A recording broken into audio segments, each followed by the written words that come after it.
Welcome to Shad's Guitar Show. Whether it's the gear or the players who made the gear famous, join me each episode as we discuss all things guitar. Well, hey, what's up everyone, and welcome into another episode of Shad's Guitar Show. As always, I am so glad you're joining me, and this is going to be a fun one today. I've got my second ever guest on the show, and I wanted to get into something I've been thinking about lately. It's something that's come up, and I've kind of had this opinion for a very long time, but I figured after we did the last episode on the 51P bass, just thinking more about bass in general, and just how bass guitars and effects and everything else have evolved over time, I kind of have this idea in mind that guitarists always tend to kind of look backwards, right? We love the vintage stuff. Even in the modern era, we're still looking to achieve those vintage sounds. We love the look of vintage guitars. Yet bass players kind of are always looking forward and kind of asking the question of how do we improve on the design? How do we do new and cool things? So I want to get into this episode today. And as I said, I'm going to have my friend Chris on as a guest here in just a bit. And this episode is guitar players versus bass player philosophy. Over my years of playing guitar and playing with lots of other guitar players, as well as a lot of bass players, I've noticed a trend that seems to be pretty consistent. What is this trend, you may ask? Well, it seems we as guitar players tend to look back at history and long for the golden era of guitar building in the 50s through the mid-60s. We seek out vintage tones and spend big money to make our guitars sound like they're old. We even buy guitars that intentionally are made to look like they're old. We use modern profiling technology and load it up with profiles of old Fender Tweed amps and vintage Marshall Plexi stacks. We like the old days and we rarely like change. We can reconcile the idea of slightly flatter fretboard radiuses and maybe a little bit bigger frets for ease of playability, but we kind of draw the line there. This probably pertains to guys in their 40s, 50s, and beyond, more than younger players. And there certainly is an emerging group of modern guitar players who favor 7 and 8 string fan fret multi-scale guitars with active electronics. But they're still firmly in the minority. If you don't believe that, you can prove it to yourself by walking into any guitar store USA. You'll see the brands and designs you've always seen en masse. Conversely is the bass player. Bass players always seem to be looking to the future. What improvements can be made to take us further from the past? Carbon fiber? Bring it on. Exotic wood choices? Yes, please. Active electronics and adventurous pickup designs for maximum tonal variation? Absolutely. Most modern era bass players don't dream of owning a 1951 precision bass, unless it's for nostalgic or monetary reasons, in the way that myself or a legion of other guitar players might romanticize owning a 1951 Broadcaster or Nocaster.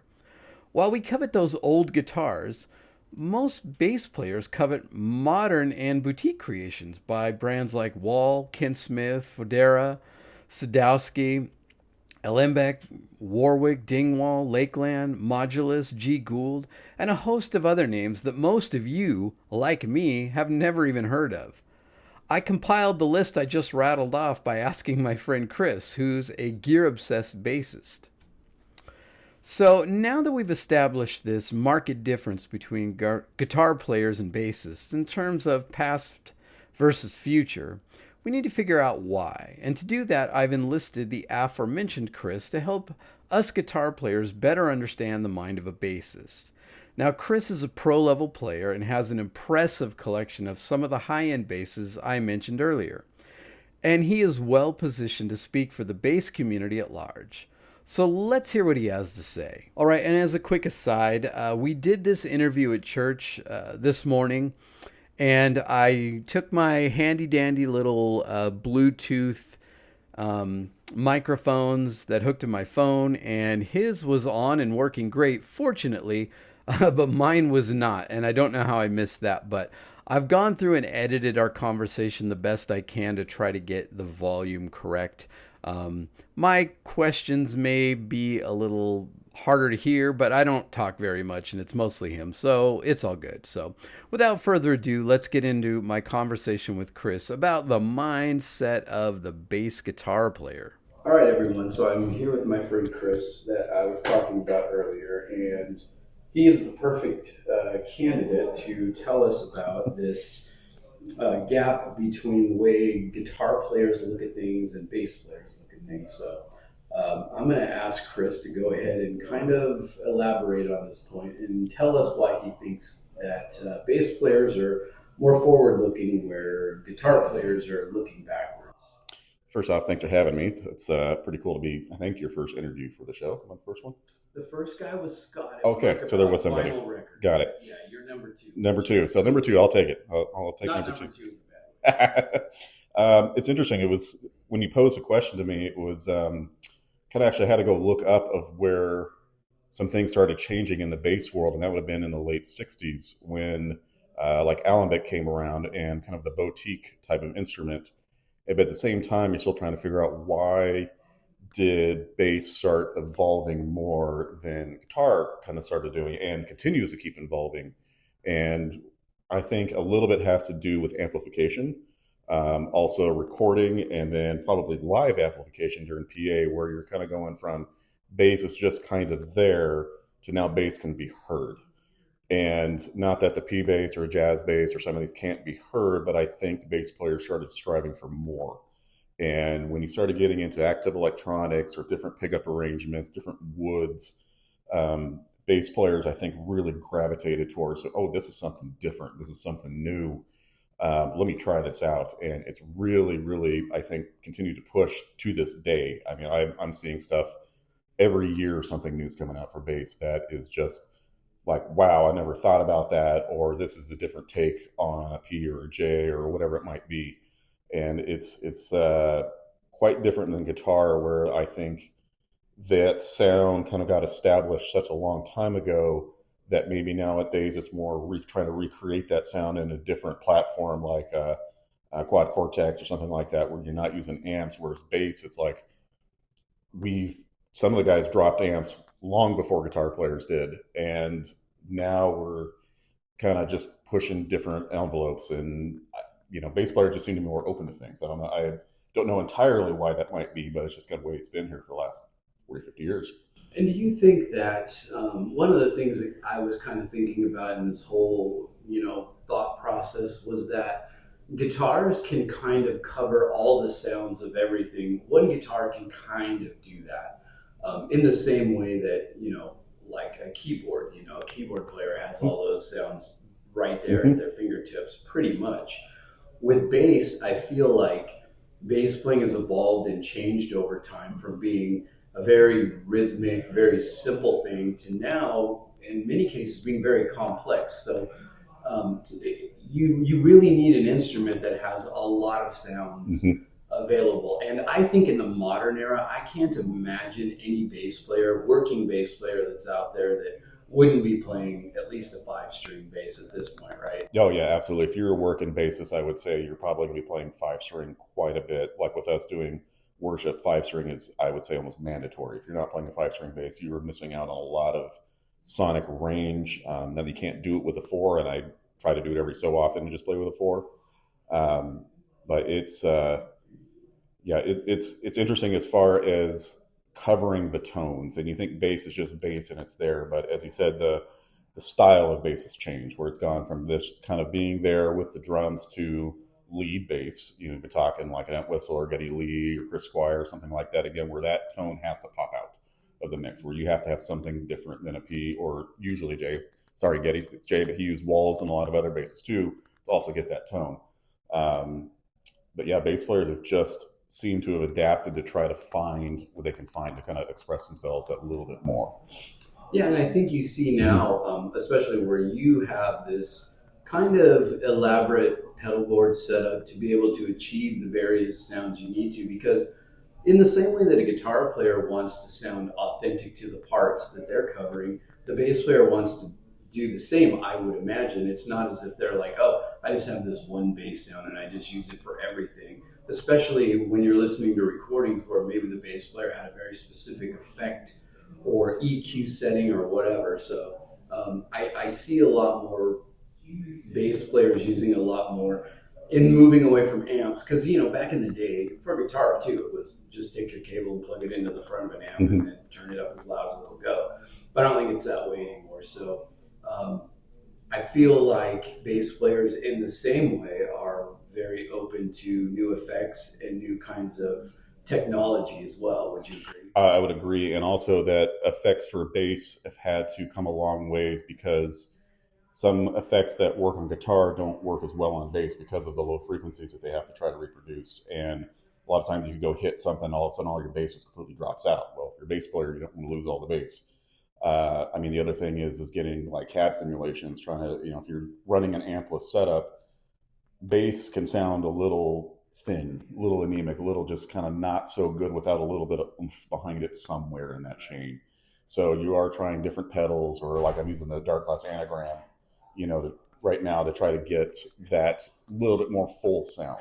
But yeah, the effects, I don't think there's even a bass player that I listen to nowadays that doesn't have some sort of effects or something going. They might have an amp still behind them on stage, but there is something being fed to the front of house that is giving a wet and a dry signal doing it. So I have two further questions for you. One, who would you say was the biggest influence on you as a bassist? Ooh, that's a tough one. Give me your top three. Give me one second. Oh gosh, I could say, let's see, biggest influence on bassist would probably be, I can think of from when I started. Flea from Red Hot Chili Peppers was a big one. I would say Tony Kanal from No Doubt. And if you listen to a lot of No Doubt, he was actually jazz trained, and you can hear it a lot in all of their lines. He played in jazz band in high school. So did I, which is kind of an inspiration to go playing in jazz band in high school, because I kind of wanted to learn how he kind of played. I would say then probably Stefan Lessard from Dave Matthews Band. If you listen to his lines, his rhythm, his tightness with Carter Beauford on drums, it is just incredible how tight those guys are. And all of them have three completely different tones, three completely different styles of playing. And there's probably influences between all three of them going about, because they're all probably relatively within 10, 15 years of age of each other. So all around the same, era of playing. If I'm gonna throw a fourth in there, Geddy Lee, of course, because it's Geddy Lee. Yeah, yeah, I have to say Geddy Lee in there. Yeah, I have to throw Geddy in there. Geddy was more late, actually. Yeah, actually did not get into Rush late till later compared to the other three. So that's probably more why that one. Those three would be the peak, probably right in there. Good choices, though. I can see why you would choose them. And the very last question. This goes to the guitar thing I've done with many people. If you could only have one of your whole collection of basses that you currently own, if you had to get rid of all but one, and that one bass had to do everything you ever needed to do from here on out, which bass would you keep? Ooh, okay. See, now he's asking me a collection that has got about 24 basses in it. Where would that be right now? I like this Warwick that I'm playing. I think there's one, though, that covers a lot of sonic territory. It's actually my Jeff Gould. It's a GGI 5 bass and has a carbon fiber neck. The reason for that bass is anytime I've played on it, it always is just delivered. Like I can go over to the neck pickup, there's kind of that P tone, and it's a really good one. I have both pickups there, and it's great. It just has never, ever let me down. And I've played that one a lot here at church, and it comes out every once in a while depending on what I'm doing. But that one right there just is right in that sweet spot. So it's not a P or a jazz or anything like that, but it is that, boy, I think it just never disappoints. Is there carbon fiber? Yeah, it's carbon fiber neck. It's a swamp ash body. The carbon fiber neck. Jeff Gould was the inventor of the carbon fiber neck, so that is those are his basses that he makes. They're kind of custom, but not totally. But that one's one of one as far as color and things go. But that one always just probably does it. Cool. Well, lastly, any advice for aspiring bassists? Who should they be listening to? What should they be? How should they move forward in their goal to become a bass player? I think the biggest thing with bass nowadays is probably with most musicians is just immerse yourself in as much music as you can. Especially with bass, find the bass heavy music. That's what I listen to and gravitate towards a lot. find the guys that are doing something different that maybe just like, oh, I never thought about that, or a different style that you're kind of going on, or just again, that's probably a general musician thing right there. Just kind of immerse yourself. I think most professional musicians will listen to a lot of music because they want to find that different inspiration or something they never thought about, and then all of a sudden you start hearing it come out in different recordings or maybe live recordings or something like that. So that's same thing. It's just finding what you can, practicing, of course. I would say as well for bass players, learn how to set up your basses. There's another one there. Learn how to do basic things on them and maintenance them, because there's a world of a difference that you can make by just changing a couple things on there to make your life a little bit easier. Because bass, it can tear you up a little bit because those strings can be hard to push down sometimes. So. Cool, man. Well, thank you so much for indulging this question, and I love your answers. And yeah, man, appreciate the time. Yeah, thank you. Appreciate it. All right. Yeah. All right, so there you have it, a little insight into the mind of the modern bass player, and grateful to Chris for taking some time to answer the questions. And hopefully, if you're a bass player out there, you felt some solidarity in all this. And if you're a guitar player, maybe you have a better understanding of why bassists view things the way they do. And I hope you enjoyed it and had some fun with this whole thing. I know I did. And if you enjoyed this episode, then I hope that you will leave me a 5-star rating wherever you're listening right now. Also, please share the show with a guitar or bass playing friend. And make sure that you are subscribed to Shad's Guitar Show on YouTube and following the show, Shad's Guitar Show, on Instagram. And as I always say, if you will continue to listen, I will continue to make content about all things guitar.